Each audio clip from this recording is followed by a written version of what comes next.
Hello, welcome to KYA, Know Your Aspirants here on Top TV. My name is William Sabule. Well, for today, we'll be reviewing the profile of a very interesting personality vying for the 2023 general elections. I'm sure you want to know who that is. You stay tuned. I'll be right back after this break. But before I go on the break, don't forget that if this is the first time you're seeing this video, you need to subscribe by clicking on the subscribe button and also turning on your notification key. That will help you know when next we come up with a new profile of a politician vying for the 2023 general election. You stay tuned. I'll be right back. Have you registered for your permanent voters card? I mean your PVC. There is a Nigeria we all seek, a place where love, peace, security, and unity can reign supreme. Waste no time. We want a country where peace and justice will be the order of the day. Unfortunately, there's a problem. One big challenge this generation has to solve. Our country cries for help every day. We need able and capable hands to lead and direct. These capable hands can be you. Have you gotten your PVC? Have you registered for the ongoing voting process? Don't say your vote does not count. Yes, it does. Have you gotten your PVC? Your apathy towards Nigeria's electioneering process will further inhibit our collective growth and development as a nation. Your refusal to participate and engage will keep us at a standstill. So be intentional. I have my PVC. Your votes, your voice would go a long way in preventing absolute destruction of this country and the future of our children, the hope of tomorrow. The 2023 Nigerian elections are just around the corner. Go out and get heard. Don't forget, your vote, your voice. This message is proudly brought to you by Thav Media Limited. All right, welcome back from that break. You're still on KYA, Know Your Aspirants here on Top TV. Now, I've been joined by Mr. Victor Sioko, my political analyst here in the house. Thank you, sir. And we're going to be doing this together. And today we want to review someone very interesting. All right, let's meet who we are reviewing today, and that will be KINGSLEY MOGHALU. And KINGSLEY MOGHALU, let's go into his identity card properly. All right, KINGSLEY MOGHALU was born as Kingsley Chiedu MOGHALU on the 7th of May, 1963. He's aged 59 years old. His place of birth was Lagos State, Nigeria. He's also a card-carrying member of ADC, African Democratic Congress. His highest level of education is PhD at the London School of Economics. His occupation, he's a political economist, and he's also a professor. All right, and his religion, he's a Christian, and his form status, it was bought by a group. Don't forget, I told you about that group. I'm looking for them. I also need my form so that, I can get into the next level. I'm sure you understand what I'm saying. All right, Mr. Victor, back to you. I want you to tell us about this man's, identity card. Let's review him a bit. Very sweet identity card. Yes, I agree with you. Very sweet. And coming from somebody that schooled in Aba back in the days, and from there he rose to the level he is as a professor in international relations. That's also to tell you that back in the days, our local schools, the government schools, are doing so well. Okay, he schooled at Isiama in Aba. The school is still running now, but I will bet you the quality can't be the same. It won't be the same, yeah. So, another good thing to note about him is that his father was a foreign service officer, a Nigerian foreign service officer, that at an early age, he had the opportunity to go to Switzerland, where his father was posted to work for Nigeria.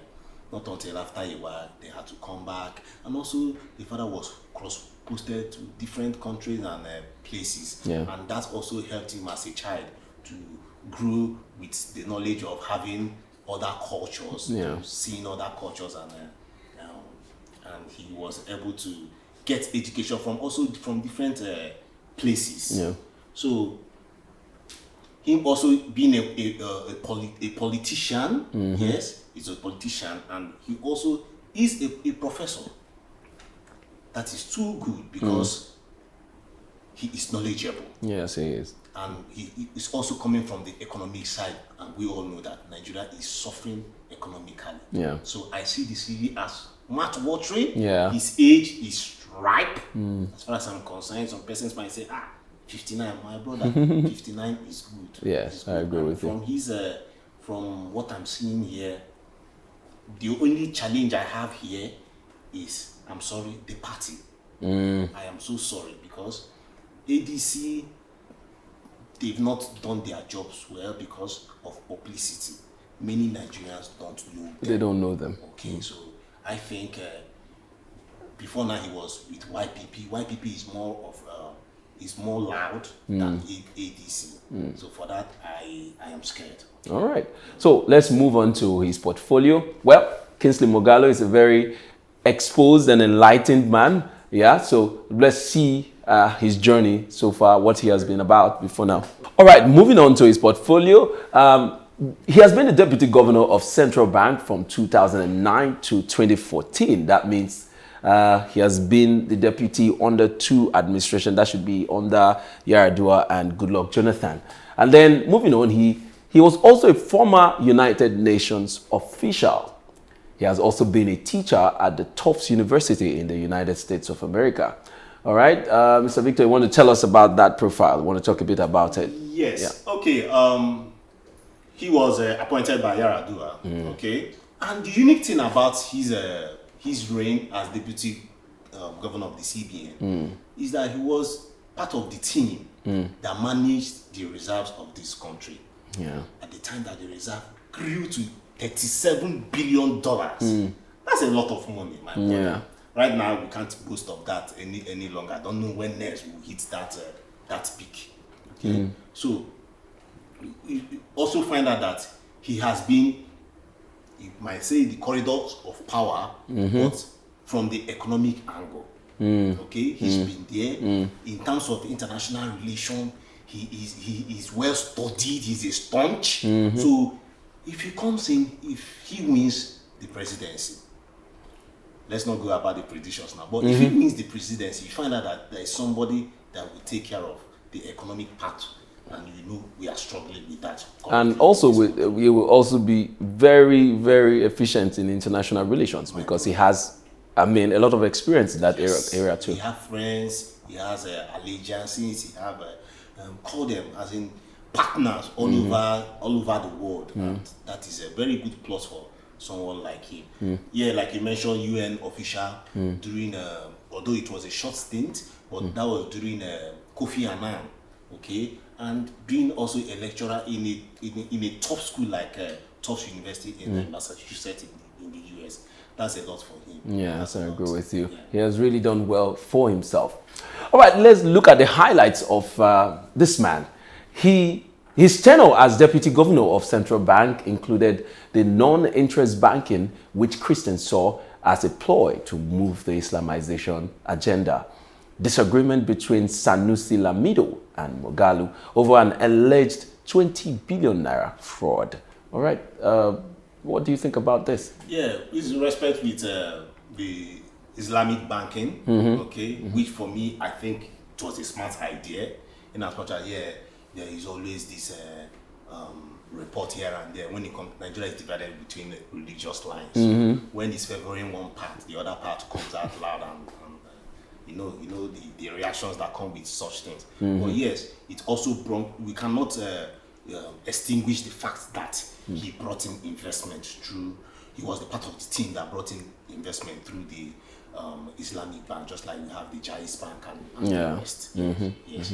Then with the disagreement, I'm glad that they've settled this disagreement because at the time it was 20 billion naira for such persons. That was just persons that are not even core politicians. We're talking about this money, so I'm glad that this was also taken care of. All right, moving on, let's see more of his highlights. He founded Sogato Strategies SA, a global strategy and risk consultancy.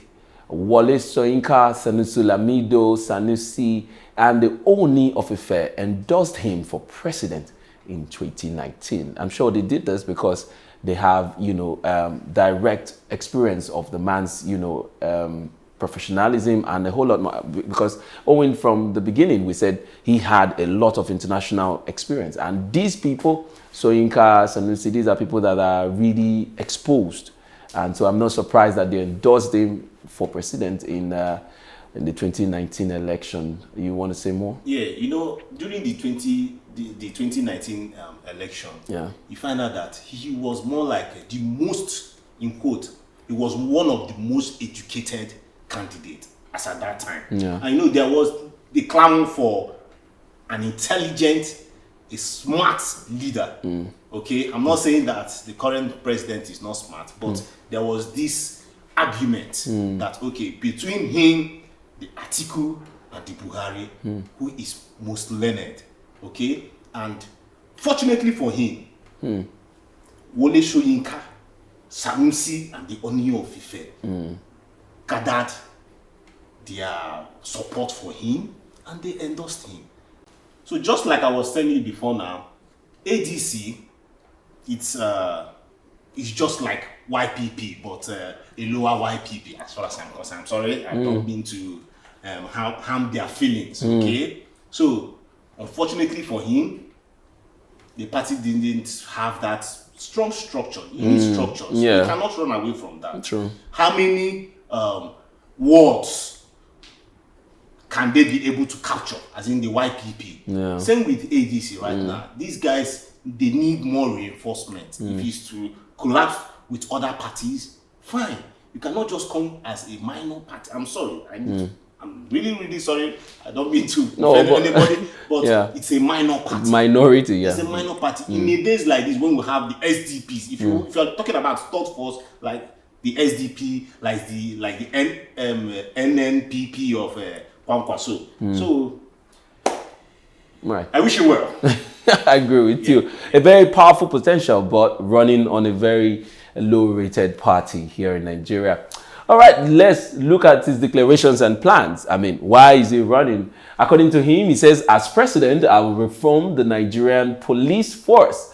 I will increase the number of police from 250,000 to 1 million operatives. It is through effective intelligence gathering that we can fight terrorism and win. We will take out whatever threatens the nation's security because the political will to secure Nigeria is there. That is what he said, and that's the reason why he's running for the highest office in the land. So, Victor, I want to analyze this statement. Brilliant statement. Yeah. Because he knows that if he comes for economics, the financials of this country, the Nigerians will be like, man, he's grounded there. That's his specialty. Yeah. So what else can you do? Yeah. Now he's coming from the security part. Mind you, we have two major problems in this country. Economical problem and security problem. He's coming out to say, okay, he's going to increase the numbers of the police force from 250 to 1 million. And I'm also happy that he is also using the term intelligence gathering. This is not just, Nigerian police shouldn't just be a place you just gather people and fill them up. Then they come out and they get killed. It's not about the numbers. It's also about the quality and the framework, the security framework of the country. I don't know if you get my point. I agree with you. He has it all here, and as you can see from the detailing, he has the security idea and he has the economical idea. The problem now is to put it to work. Brilliant. That's a very sound, brilliant idea there, why he's running. Okay, let's look at the politics and predictions of KINGSLEY MOGHALU. Do you think he will get to the villa? I'm sorry, he does not stand a chance unless something dramatic happens by merging with a stronger party. Or God's grace. God's grace. That doesn't happen in politics? God's grace.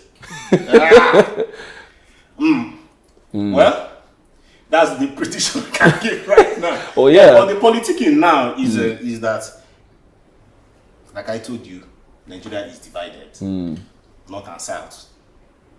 He's from the south. But the question is he even cooperating with the southern leaders? Okay? In as much as they are from other parties, like the PDPs and the APCs. But he should also, will I say, come together with the leaders. I see him as a person that from the south is like a solo actor. He's just on his own. But I think he should find a way to. That's why he has international collaborations. But he should also note that it's not just about having international collaboration. You have to calm down.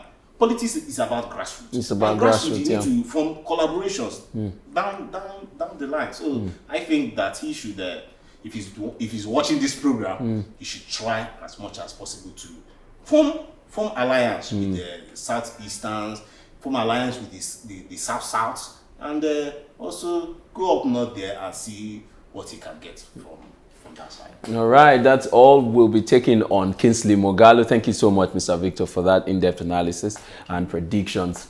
And to our viewers, I want to thank you. If you think otherwise, that he's going to make it to the villa, please drop your comments and your reactions on the comment section. We'd love to hear from you. This has been KYA, Know Your Aspirants. My name is William Sabule. Until next time, I come your way again with another episode of A New Profile. You stay tuned, and we'll see you then.